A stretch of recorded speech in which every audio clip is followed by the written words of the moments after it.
Hello, I'm Elizabeth Pease from the People of Praise Communications team. Welcome to part 2 of my top 10 tips for Zoom Rockstars. If you haven't seen part 1 yet, go back and do that first. There's a link in the description below.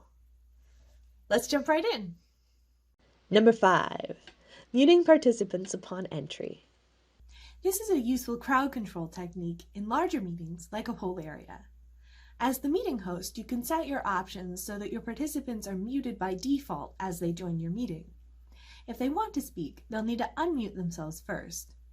This way, you don't need to explain to everyone how to mute themselves before you can get your meeting started. When you're scheduling a meeting ahead of time, you can check this box to use the Mute Upon Entry feature. Or, if you're already in a meeting, the Mute Upon Entry option is in the Manage Participants panel under the More dropdown in the bottom corner. It's worth telling your participants ahead of time that they'll be muted, though. Otherwise, it can be a bit confusing for people as they try to figure out why you can't hear them. Number 4, raising your hand. But how can I keep my large meeting interactive if I've muted everyone, you might ask. Well, just like in real life, you can ask everyone to raise their hands and wait to be called on if they want to talk. To use the raise hand function, you as the meeting host need to enable nonverbal feedback in your account settings ahead of the meeting. On the Zoom website, go to My Account and click on Settings in the left menu. From the Meeting menu, select In Meeting Basic and then scroll down to find Nonverbal Feedback. Click the toggle to turn the option on. Any meetings that you schedule or start after you've changed the setting will give your participants a few different nonverbal feedback options, including the option to raise their hands.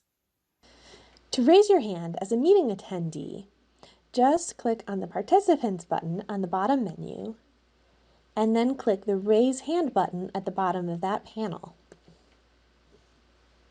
You'll see a little blue hand next to your name. You can click on that same button again to lower your hand. From the host perspective, open the Manage Participants panel to see a list of everyone in the meeting. If someone has raised their hand, you'll see a little blue hand next to their name.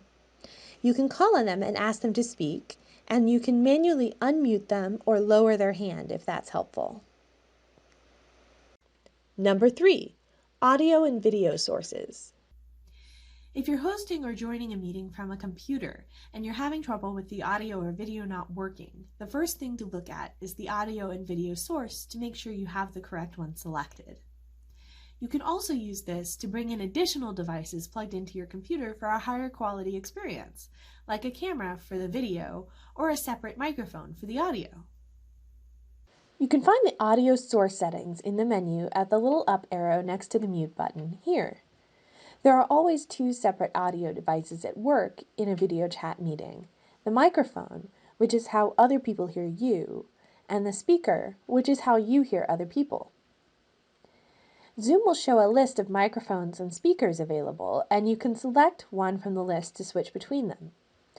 For instance, here I've plugged in an external microphone to my computer, and I can select it rather than my computer's internal microphone here.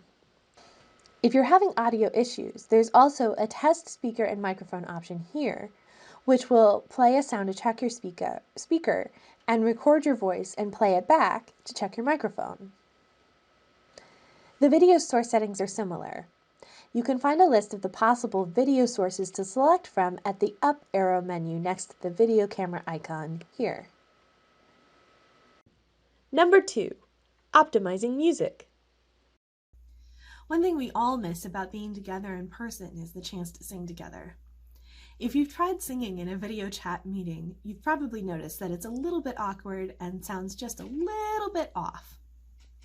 One big reason that's true is that in any video chat meeting, there's just a tiny bit of lag between when you see and hear a person on the other end of a call and when they see and hear you. It's not necessarily very noticeable if you're just having a conversation, but if you try to sing together, you'll find that it's very difficult to keep good time. While it's totally up to you if you want to try singing together, to avoid cacophony, I'd highly recommend that you have only one person in the meeting unmuted and everyone else on mute if there's going to be any kind of music. There are ways around every song being a solo, though. If you have more than one person in the same location, like people who live together, they can all sing together. That's only one source of audio in the meeting. Or you can record parts of the music ahead of time, like the guitar part, and have the person singing play back the recording on a different device in the same room and sing along to that. We've also found a few settings that are especially helpful to change in order to make music sound its best in a Zoom meeting. Zoom has echo cancellation and background quieting features that are helpful if you're just speaking, but don't help music. The first setting is the original sound setting. The meeting host will need to change this setting on their account before scheduling or starting the meeting. On the My Account page, choose Settings from the left menu. From the Meeting tab, choose In Meeting Advanced. Then scroll down to Allow users to select original sound in their client settings and toggle the switch to On. With the original sound setting on, everyone in the meeting will have the option to turn on original sound. On a computer, you can toggle the original sound on and off with this button. The person who's going to sing or play music should turn on original sound. Inside the meeting, the musician should also change a few other audio settings. On the audio menu next to the microphone icon, select Audio Settings.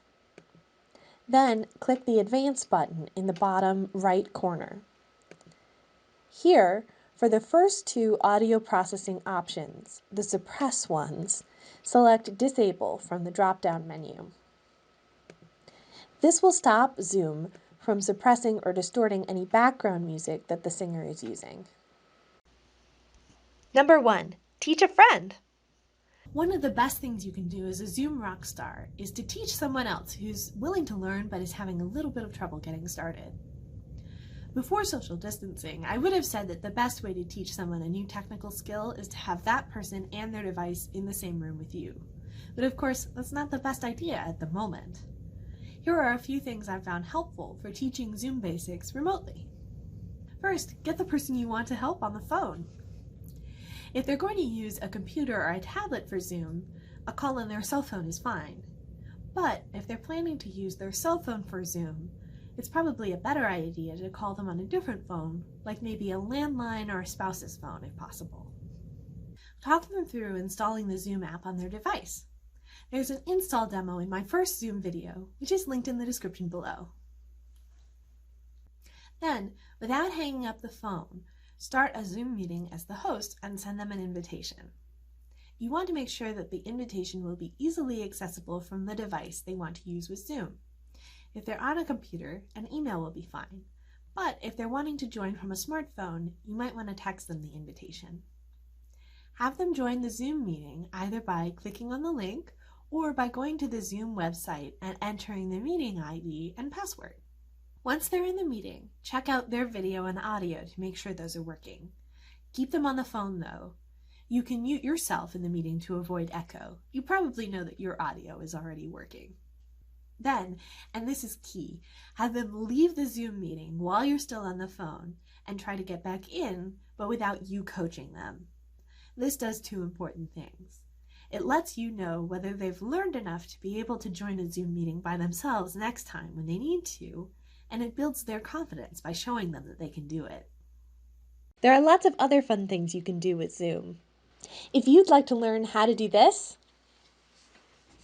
or how to play Pictionary or Hangman with your friends like this, check out the extra written instructions in the description below. Also, if you've discovered a helpful Zoom tip, put it in the comments below. Maybe there's another Zoom rockstar out there who's trying to solve the same problem you did. The Zoom support page has lots of helpful instructions and videos too. And remember, if you're having trouble, the first step is always, say it with me, calm down. Thanks, Rockstars. Keep up the good work.